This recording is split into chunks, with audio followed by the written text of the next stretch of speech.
Eu vou chamar a Luísa Martins, que está debruçada sobre esse caso desde as primeiras horas do dia. Parabéns por ter obtido essa informação em primeira mão, Luísa Martins. E vamos falar do segundo ponto, uma operação fresquinha, minha, sua e do Theo Cury, de que este grupo tinha algumas agendas de anotações. E havia pelo menos o nome de 2 ministros do Supremo Tribunal Federal, Cristiano Zanin e Alexandre de Moraes. A gente não sabe se eles estavam monitorando ou se eles tinham sido pagos para matar os 2 ministros. Mas a simples presença desses nomes em anotações de um grupo de extermínio é preocupante. Muito preocupante, Uribe. Boa tarde para você, todos que estão conosco hoje aqui no Bastidores. Foi uma operação que foi deflagrada hoje pela Polícia Federal, inicialmente em uma investigação que apura venda de sentenças, né, um esquema de corrupção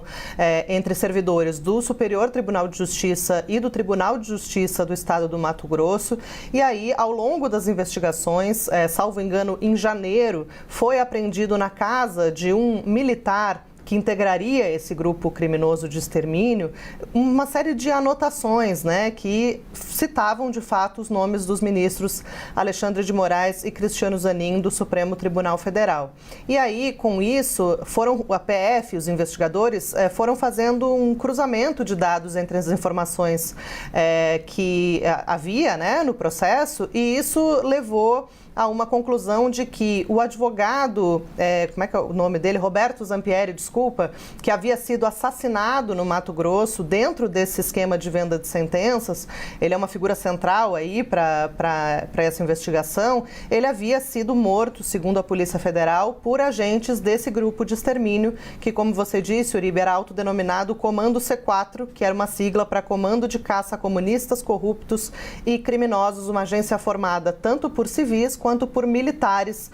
tanto da ativa quanto da reserva. 5 pessoas foram presas hoje pela Polícia Federal, uma operação que foi autorizada pelo próprio ministro Cristiano Zanin, que é o relator dessa investigação sobre a venda de sentenças nos tribunais, e isso, então, levou, né, a essa operação da Polícia Federal, que não só cumpriu os mandados de prisão preventiva, mas fez uma série de buscas, né, cumpriu mandados de busca e apreensão também, para colher mais informações a respeito desse caso. Por hora, Uribe, o que se tem realmente são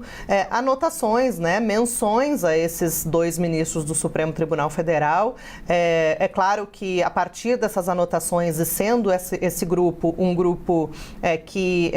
monitorava e até poderia matar autoridades por encomenda, isso se torna, claro, muito relevante, né, para os investigadores descobrir se de fato era apenas uma anotação ou em que medida isso de fato teve algum tipo de monitoramento ilegal, né, ou se de fato eles eram alvos, os ministros de fato eram alvos de uma tentativa aí de assassinato por encomenda. A organização, ela ficou bem caracterizada, segundo fontes que eu pude ouvir a respeito da operação de hoje. Afinal, era um grupo ali formado por mais de 3 pessoas,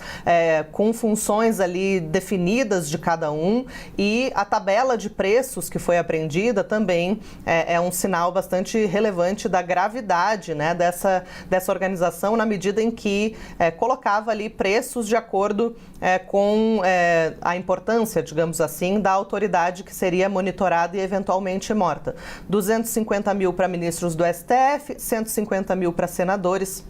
100 mil para deputados e 50 mil para pessoas que não tinham ali qualquer cargo, né, pessoas comuns. Então, era uma